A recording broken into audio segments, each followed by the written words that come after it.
overall, like the lane itself will usually be even. It's more about in the game rather than lane Matu's in trouble. Oh! Just enough damage from BZZ. That's going to be first blood the way of Gambit. And Puppy's going to, flexible, then kind of this hero that just plays on it by itself for, you know, the entire game. Yeah, it has more options in laning, right? The old Brood was extremely one-dimensional. Yeah, they are squeezing in Afterlife. There's going to be a couple TPs coming in, but not in time to save their comrade as BZZ gets a nice double impale on top of the cookie as well. But Matu is not scared of anything. BZZ is going to fall as well, so it's a 2-for-0 to start things out. And they are completely surrounding Emergent. Pops the spike carapace, but Matu and company will easily take him out. So a 3-for-0 and likely the tier 1 tower in addition. These are just... He's a fair player. Diffusal Ursa... I think it's also a very good way for him to deal with Troll, right? It's also a great counter matchup. See the tier 1 tower and the grip, but Puppy's going to continue on. The cookie only hitting YapzOr there, so they'll get both the tower and the kill. And now DR, looks like YapzOr will sacrifice his life for the betterment of his team. Oh, we can see an Avatos. Is that a blink reveal? Not enough to kill Puppy as of yet. He's getting bottled from Nisha. Very nicely done. And it looks like with that phase shift, should be able to survive on both. Oh, now he's in trouble. He overextended. Yeah, and Matu with that Aegis. Afterlife is pretty freaking fast, and Coil is not quite up yet. This is going to be a long chase, perhaps. Matu finally gets the Urshock off. And just a couple more right clicks, and down he goes. So 3K net worth lead for Secret right now. Drop as a result. It's all good. Intended, still in beta, but it's all good. BZZ, his career shall survive the day. But yeah, you're right. I mean, it's not only net worth, but XP difference is also a stat that we don't really get to see. Great also stun from Emergent. By Carapace into the Avatos. Not enough for Nisha to die as of yet, but soon after he does. It's a 1-for-1 is in the back line. Zai was taking somebody out, and there's the Fiend's Grip onto Lorinov. That's going to be enough to take him out as well. And here we have the duel. It's not going to be enough to actually get a kill for Afterlife this time around. And the Nightmare into the double impale to follow. Matu just continuing to go ham. There's the telekinesis, and that's going to be another kill going the way of Secret. Almost a full team wipe after losing their puck, who didn't even use Coil. And they look pretty primed and ready to go. Like, the longer this game goes, obviously it's going to be better for the Troll Warlord who went for this farming build. As see some aggression here. Looks like the duel will be successful. The Coil's going to keep everyone in place, but it's not enough to keep Zai alive. So a big duel victory there for Gambit. Looks like they'll trade off one. Nightmare. Yo, Puppy, wake him up. Fiend's Grip. He can't wake up. Yeah, he's still sleeping. Hibernating is the bear. It looks like that might just break things up. And well, I say that now, but Matu's very aggressive. Has the Aegis, obviously, so not too scared of anything right now. Popsy in rage, but not able to find anybody in the end. So still a good trade there for Gambit. I mean, a support for Zai, who is... Gambit can time this again. Yeah, they do have that BKB timing of Troll, which really needs to pay off here with that 9-seconder. They will find an opening here. Yeah, Matu gets stunned with Spike Carapace. Cookie's going to keep Immersion alive for now. Matu very low on mana. He kind of wants to die here. He's going to pop the Enrage. And DR gets pressed the attack. Looks like he'll be safe for now into the high ground. The Spider's being farmed up in the meantime, but they'll find the Nyx Assassins, buy back into the game immediately. Lorinov not able to take anybody out with the Avatos. We'll have to try to get out of dodge here. And now Troll getting chased by Matu. Press the attack again used to try to keep him alive. In the meantime, we're seeing yet another kill on the backside. As Secret just continuing the pressure here. Another 12 seconds on the Aegis. We'll see how close they've timed this, but my goodness, Troll out of nowhere. No press the attack available that time around. That'll be the death of him. So 60 seconds on the deck, no buyback. And now the Aegis. Hit a hero, I think. He was just running for his life the whole time. Don't want to fight into the Aegis. And yeah, it's... The toss into the Impale under the tier 3 towers. Duel is there as well. Do they have enough damage to actually take him out? But the Nightmare save for now. He will die, but no duel damage goes the way of Gambit. But they've taken heavy, heavy damage as a result of this. Looks like Secret will respect this, though, and fall back. The AoE portion doesn't heal for full, and if I'm not mistaken, does it do full damage, or is it less damage as well? Full damage. Oh, heals for good. Heals for a quarter, though. Yeah, we're going to see the Avatos. Not quite enough, but the duel should be there. It's finally a winner for Afterlife. This could be good for them. Potential big kill on Nisha. He's going to get trolled here, as Troll actually popped his ult, and now that's going to leave Nisha completely free to get out. But now the pressure is applied to Zai. Looks like he'll get away as Matu pops the BKB. Now Troll attempting to get out. Looks like Lorinov might have to be... the Cookie will be used on him instead. And again, it just feels like this whole game, Gambit is on the retreat in their own base. They do survive, though. Oh, I speak too soon here. Press the attack on Immersion with the spike carapace combination. There's the tree toss killing a bunch of spiders. It's actually crazy how much they've micro buffed this item over time. Well, you use it before that. It doesn't take it off. Nothing takes it off anymore. Well, Immersion gets jumped for the time being, but there's the coil onto 3 heroes. They're stuck inside, but the right clicks, and there's the Nightmare, or the Fiend's Grip, I should say. Gets tossed into the fray, though. Pops his ult, doing a lot of damage. Matu trying to reset. Looks like Puppey's going to resign to his own death here. He's going to be the first to fall. Enrage popped. Looks like Zai's trying to work his way around the outside of this fight here. As Cheese is popped by Matu. And the stacks are starting to get overwhelming, no pun intended, onto the Troll Warlord. And that's going to be an easy kill. They just outlast them. The farm differential is too big. 16k net worth. This should be at the very least a set of racks. That was a key cheese. I think without the cheese, Gambit actually win this fight. Press the attack applied to Troll, but eventually this rack shall fall. That will be Megas for Secret. And I believe we're going to have one more fight before the GGs come out. They're going to fight under their tier 3 towers. Matu, he's getting pretty low. Still has the Satanic, of course, and the Enrage. He's going to get tossed, not into Fountain, but into the arms of the Troll Warlord. Fiend's Grip will stop the attacking, and that last right click for Matu is more than enough. Buyback onto the next assassin, but Troll Warlord has absolutely nothing to work with. Still dead for 80 seconds. Toss. There we're seeing the duel into the Fountain. He gets it! Unreal! But they still lose, sadly.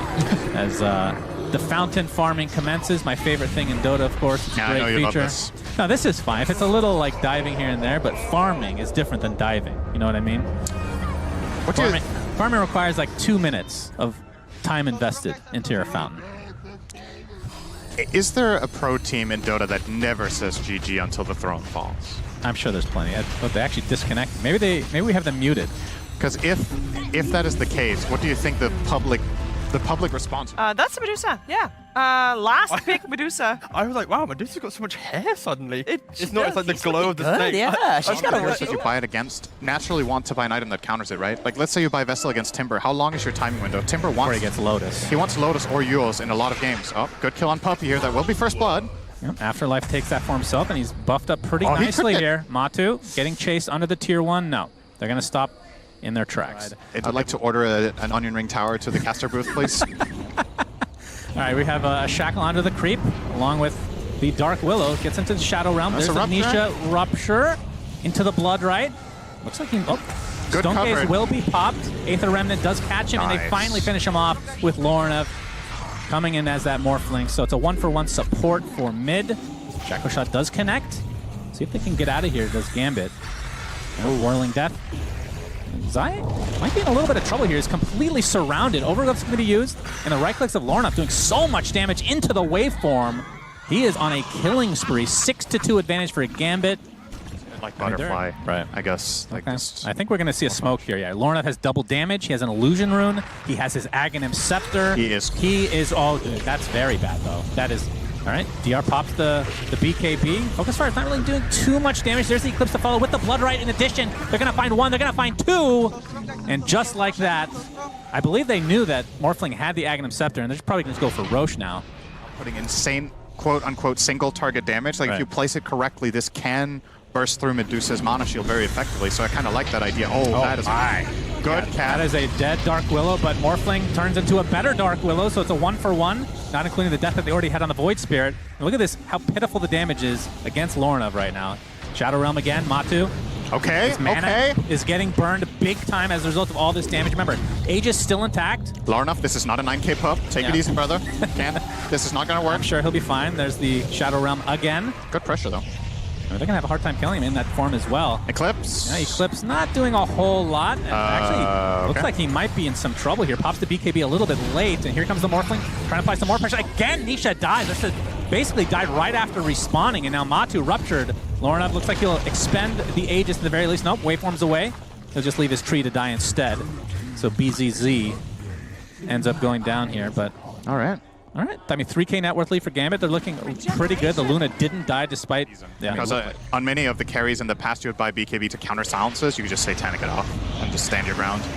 Are they actually getting Nisha for a 4th? Is that 4th or 5th kill on this guy this game? That would be the 5th. Dodges the fear, but inside the Blood Right still, and still ruptured. Of course, BKB popped by the Luna. Of course, Lorna doesn't have an Eclipse to work with right now, so it looks like he might just drop.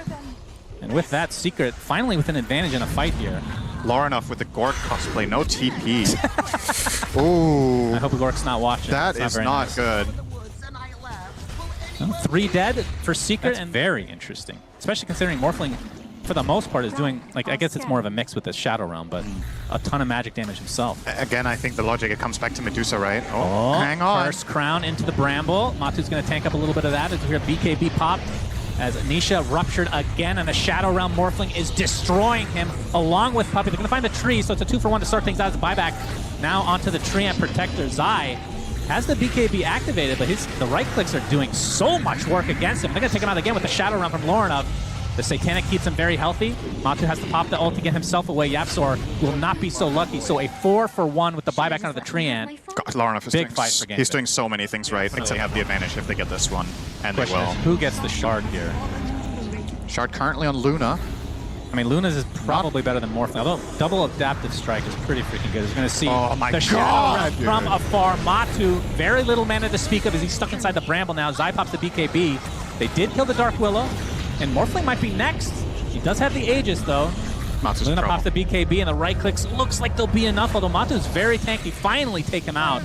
And now the chase is on for the rest of Secret. Bloodright won't quite connect.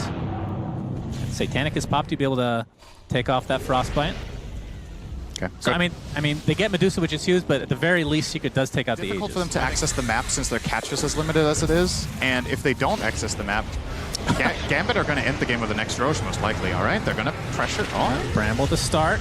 There's the E-Blade. Okay, not the greatest layering, but there's the Eclipse on top of him. He's still stuck. Already popped his ult. He's just getting bursted down. 95 seconds. No more Matu. No buyback. Another rupture on Nisha. It seems to be reserved for him literally every single time. And this will likely be another Rax, if not GG. I mean, they're going to try to force out this buyback that will not come. And they have the building hitters. Unlike last game, seeing a lot of more promise here from Gambit. As there's the jumper from Nisha. Takes BKB, another rupture applied to him. Now he's going to get rooted on top, and the right click should be more than enough. He's going to have to buy back into the game immediately, but while this space is being created, the racks are being destroyed. And we've seen this story before. Man, there's way too much damage and way too much sustainability from Gambit. Look at Lorinov's inventory. Like, how do you actually kill this guy? He has Manta, BKB, Satanic, and Minotaur. Yeah, he's like he's four different dispels. I mean, he has to make a mistake for you to kill him. Nisha. Oh, yeah, Nisha. That is a... Oh, he actually gets out just barely. As the Bramble connects there. I believe that is the Curse Crown Shard, if I'm not mistaken. As this is going to be Mega Creeps at the very least. 30 seconds, no Matu still. Zai dead for 76. And Lorinov disconnects. He's out. It's over. Are they going to pause or what? I'm guessing GGs were called. I think we might have the players muted or something. Right.